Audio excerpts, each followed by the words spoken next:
Children, today we are going to start a new chapter, that is river. So at first you have to understand what is river, then you can understand the other features of it. So as you all know that river is the most important natural agent for sculpturing any landform, and also it is a running water source. Now the question is, why I am saying the running water source? From where it has happened? See, from the cloud, the rainfall has happened. This rainfalls covering the millions of small droplets of water. Those are falling down on the earth's surface and they are going underground and flowing as a small stream or rivulets. Those slowly doing the erosional work and coming up on the earth's surface and making their passage on the earth's surface as a large body of running water. This large body of running water is known as river. Okay. Now the question is, what are the important features of a river? So I am going to start with the source. There are some geographical terms which you need to understand before going through this chapter, and you are supposed to write those geographical terminologies only during your exams time. If you are writing any new name, those will not be considered. Okay, so the river is starting from its source. This is the starting point of a river. This arrow you can see, that means the river is coming down from the upper areas. So it is coming down slowly to the mouth of the river. Where the mouth is this point. Now, what is the riverbed? This is the riverbed. Riverbed means the underlying layer or the underlying rock of layer, or you can say the layer of rock is called the riverbed. Next is, what is confluence? Confluence means when the two rivers are joining with each other, this joining point is known as the confluence. Now, what is the watershed? Watershed is actually the highland present in the areas which is actually separating the two different river system, that is called the watershed. Next is, what is a tributary? Tributary is another source of water which is coming from another direction. The arrow you can see here, it is coming from another direction and joining the main river. That is called a tributary. And distributary is one of the stream, okay, or small stream that comes out from the main river and flowing separately, that is called distributary.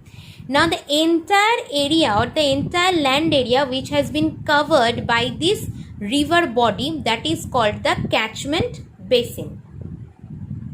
Now what is the course of a river? Course means when the river is moving from the source to its mouth. This entire journey is called the course of a river. Okay, from the source to the mouth is known as the course of a river. Next is, what is doab or interflow? Doab or interflow is actually area of highland which is separating the two rivers which are flowing in the same direction only. As for example, suppose this river is flowing from the north to southern direction. Suppose another river is also there which is flowing from the north to south direction. And between this area of highland or this area of land which is actually differentiating these two river systems, that is called your doab or interflow. Next is, you can see that there are two banks of a river. One is on the left side, another one is on the right side. So river banks are of two, okay, in number. One is on the left, another one is on the right. Okay. Next is, what is a river channel? So river channel is the path which has been confined by the two banks of the river through which the body of water is flowing. So these are the two banks of the river, and among these the body of water is flowing. This entire passage through which the body of water is flowing, considering both the banks of the river, that is called the river channel. Alright. So children, in your book, all these definitions are given properly. So you need to study all these definitions thoroughly, and also have to learn the spellings properly. And wherever the examples are given, you have to learn the examples also along with these definitions. Okay. So study these parts thoroughly as well as properly. Children, now I will explain classification of rivers. So this classification of rivers has been done on two types of basis. First, on the basis of supply of water in them, like from where they are getting the supply of water. On the basis of that, the rivers has been divided into two parts, perennial river and non-perennial river. Second is on the basis of their course, like where they are moving and what is their movement. So on the basis of their entire course from the source to mouth, it has been divided into two types, inland river and international river. So at first I will start with the perennial river. Perennial river means the river which has the water in them throughout the year. And these are the snow-fed rivers. Snow-fed river means they get the water from the melting of snow or glaciers. For example, River Ganga. River Ganga gets its water from the Gangotri glacier. So river water, that is the Ganga water, it is getting from the Gangotri and the melting of the Gangotri glacier. That's why it is a perennial river. Now what is a non-perennial river? Non-perennial river means that these are seasonal in nature. They do not have the water in them throughout the year because they are dependent on rainfall. That's why they are called the rain-fed rivers. So one is snow-fed, that means they are getting the water from the melting of the snow or glaciers. Another one is the rain-fed, means they are getting the water from the rainfall. Okay. For example, your Godavari river, Krishna river, etc. Inland river means the river which is flowing within the boundary of a country only. That means it is not crossing the boundary of a country and going to some other countries. No, it is just staying within one country, that is called the inland river. For example, river Luni of India. And international rivers are those which are flowing from one country to another country, that is called the international river. For example, your Indus river, Brahmaputra, etc. Now children, keep this in your mind. You have to learn the definitions of all these four types of rivers. Along with that, you have to study the examples also.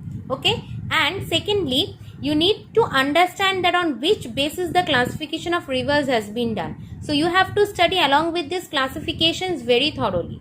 That if you are asking that classify rivers on the basis of their course, then you are supposed to write this too. That is the inland one and the international one. And if you are saying that classify rivers on the basis of supply of water in them, then you will write perennial river and non-perennial river. So you need to study all these four definitions along with the examples very thoroughly as well as properly. Now we will study fact bites from your textbook, page number 59. What is it saying? That glaciers are actually made up of fallen snow. So all the fallen snow which is falling down from the upper layer of the atmosphere, they are compressing, creating a thick ice mass or a thick layer of ice mass over many years. Okay, those are creating the glaciers. Glaciers flow in nature. How? That means they slide on the mountain slope like a very slow rivers. And some glaciers are actually smaller in size like the football field, while others are very big in size like hundreds of kilometers long. Now which is the largest glacier in the world? Underline this. It is the Lambert-Fisher Glacier in Antarctica. It is the largest glacier in the world. You will study these fact bites properly. Now children, come to your textbook, page number 60. You can see one table is given. From here you don't have to study this length. You cut this length, only study the name of the continent and its longest river. For example, Africa, its longest river is River Nile. Antarctica is nothing is there. Asia, Yangtze River. Australia, Murray-Darling River. Europe, Volga River. North America, it is Mississippi, Missouri River. And for South America, it is Amazon River. Just learn the name of the continent along with the longest river. No need to study this length, cut it. Okay.